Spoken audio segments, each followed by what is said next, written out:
Saudara ahli pidana di persidangan mengatakan terdakwa Eliezer terpaksa dan takut saat atas perintah Verdi Sambo. Eliezer sebagai duen player dinilai tidak dapat dimintai pertanggungjawaban secara pidana. Lantas, apakah Eliezer dapat lepas dari dakwaan pembunuhan berencana?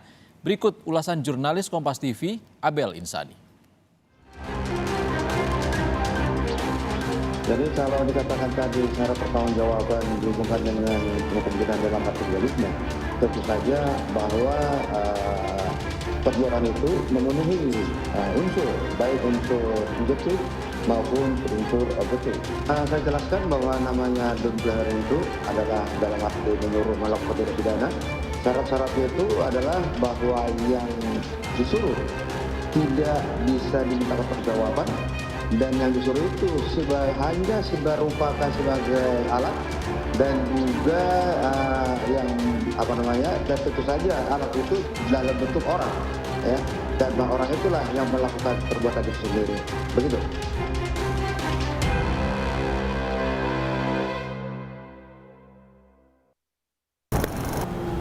Pemeriksaan psikologi forensik sudah dilakukan kepada 5 terdakwa dan hasilnya kemarin sudah diungkapkan oleh ahli yang dihadirkan sebagai saksi oleh jaksa penuntut umum dalam persidangan.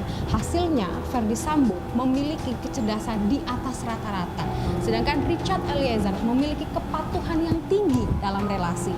Lalu pemeriksaan psikologi forensik ini apakah banyak berhubungan dengan peran yang dilakukan oleh 5 terdakwa terhadap kasus pembunuhan Brigadir Yosua? Berikut liputannya untuk Anda. Verdi Sambo memiliki kecerdasan di atas rata-rata, kemampuan abstraksi, imajinasi, dan kreativitasnya sangat baik. Secara umum, cara berpikirnya lebih ke arah praktis dibanding teoritis, dan pola kerjanya tekun, motivasi berprestasinya tinggi untuk mencapai target yang melebihi dari target yang diberikan kepadanya. Itu secara umum. Dan kemudian tipe kepribadiannya, pada dasarnya Bapak Verdi Sambo ini merupakan individu yang kurang percaya diri dan membutuhkan dukungan orang lain di dalam bertindak dan mengambil keputusan, terutama untuk hal-hal yang besar.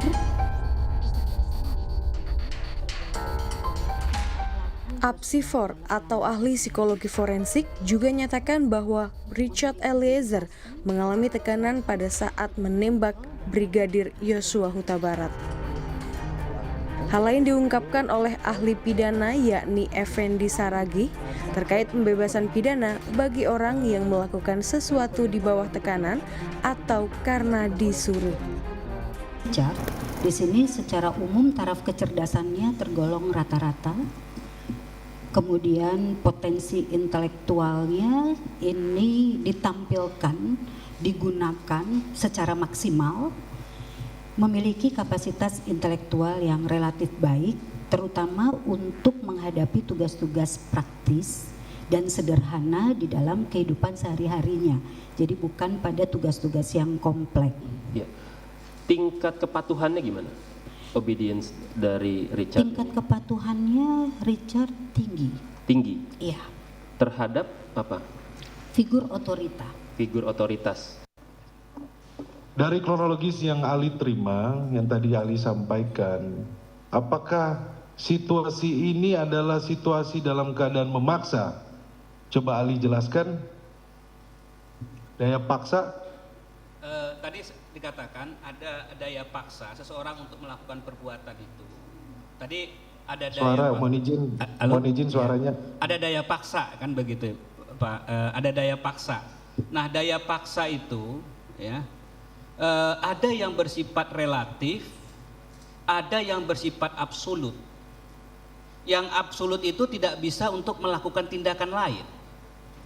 Kalau dia relatif, dia dapat melakukan tindakan lain ya. Tetapi dua tindakan ini sama-sama mempunyai konsekuensi hukum. Maka yang dia ambil bagaimana? Maka yang dia ambil yang resikonya lebih kecil. Itu rumusan di dalam berkaitan dengan daya paksa yang bersifat absolut, daya paksa relatif, yang itu daya paksa itu timbul dari seseorang. Ada juga yang timbul dari suatu keadaan. Ya inilah yang dikatakan sebagai opermah itu ya. Nah, karena akan kita lihat di sini. Nah, sehingga tadi dikatakan ada suatu kondisi kejiwaan yang dia harus lakukan.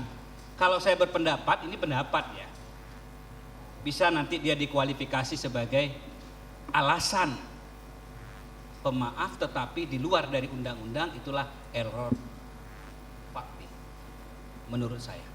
Ya, karena sesuai dengan tadi Dr. Eni sampaikan patuh dan taat ya, tadi keterangan. Jadi kalau boleh kami tanyakan bahwa ketika seseorang berdoa, berdoa, apakah itu termasuk dalam situasi kegoncangan jiwa? Beda. Bagaimana menurut Ali? Beda dia. Kalau kegoncangan jiwa itu begini, kegoncangan jiwa itu sehingga dia harus melakukan. Tadi saya katakan tadi, kegoncangan jiwa itu berupa perilaku yang dia harus melakukan tindakan itu, tidak ada lain.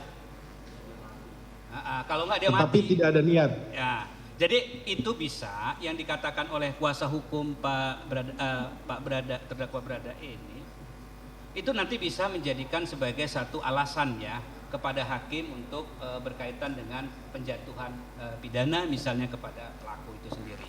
Tapi di dalam kualifikasi itu ya. Cukup pada Pak Effendi Saragi. Saya membaca BAP dari Pak Effendi Ya, yang menjelaskan terkait dengan syarat-syarat Don Plager. Bisa Saudara Ali jelaskan syarat-syarat Don Plager tersebut? ya baik. Terima kasih. Saya jelaskan bahwa namanya Don Plager itu adalah dalam arti menyuruh melakukan tindak pidana. Syarat-syaratnya itu adalah bahwa yang disuruh tidak bisa dimintakan perjawaban, dan yang disuruh itu hanya merupakan sebagai alat, dan juga dan tentu saja alat itu dalam bentuk orang ya, dan orang itulah yang melakukan perbuatan itu sendiri. Begitu. Hal ini bisa menjadi peluang bagi Richard Eliezer untuk bisa bebas dari pidana.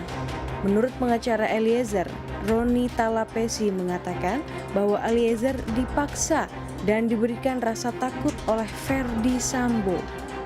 Adapun kepatuhan yang tinggi dalam tubuh Eliezer membuat Eliezer tidak bisa menolak perintah dari atasan. Terkait dengan sikap batin, ada ketekanan, ada ketakutan. Ini pun juga sesuai dengan hasil dari Apsifor, di mana psikolog forensik yang dihadirkan sebagai ahli. Ini untuk menggambarkan bahwa Richard Eliezer dalam posisi kejadian tersebut dia tidak bisa menolak perintah, dan itu disampaikan oleh ahli ya, disampaikan bahwa dia punya tingkat kepatuhan yang tinggi terhadap otoritas. Nah itu juga pun figur otoritas, dan juga disampaikan juga bahwa ada relasi kuasa. Ini sesuai dengan fakta, dan ini menyambung kepada saksi ahli pidana yang menjelaskan bahwa dalam situasi tersebut ketika Eliezer dalam sisi psikologinya juga pun dia tidak bisa menolak perintah, kemudian ada daya paksa, itu kan disebutkan bahwa kami juga pun kaget, kan ahli sampaikan bahwa ini bisa penghapusan pidana, bahwa pasal 48 yang ada di KUHP tentang terkait penghapusan pidana ini bisa berlaku untuk Richard Eliezer. Artinya bakalan ada peluang untuk penghapusan pidana kepada Richard Eliezer begitu? Betul sekali. Ini ada peluang untuk Richard Eliezer terkait dengan penghapusan pidana pasal 48 forma.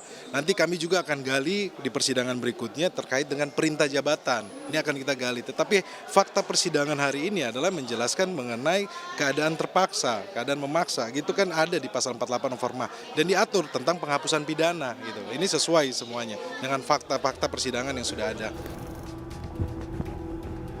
Dalam pasal 48 KUHP mengenal yang namanya penghapusan pidana, ini terkait dengan daya paksa ataupun juga kemampuan bertanggung jawab. Hal ini disebutkan oleh ahli pidana yang dihadirkan oleh jaksa penuntut umum sebagai saksi di persidangan. Hal ini juga dimanfaatkan oleh kuasa hukum dari Eliezer agar Eliezer bisa mendapatkan penghapusan pidana. Sebab dikatakan bahwa Eliezer dipaksa atau melakukan tembakan kepada Brigadir Yosua Huta Barat ini di bawah tekanan dari Verdi Sambo. Hal ini juga selaras dengan apa yang dikatakan oleh ahli psikologi forensik yang mengatakan bahwa Richard Eliezer memiliki kepatuhan yang tinggi. Abel Insani, Yogi Syahrevi, Kompas TV, Jakarta.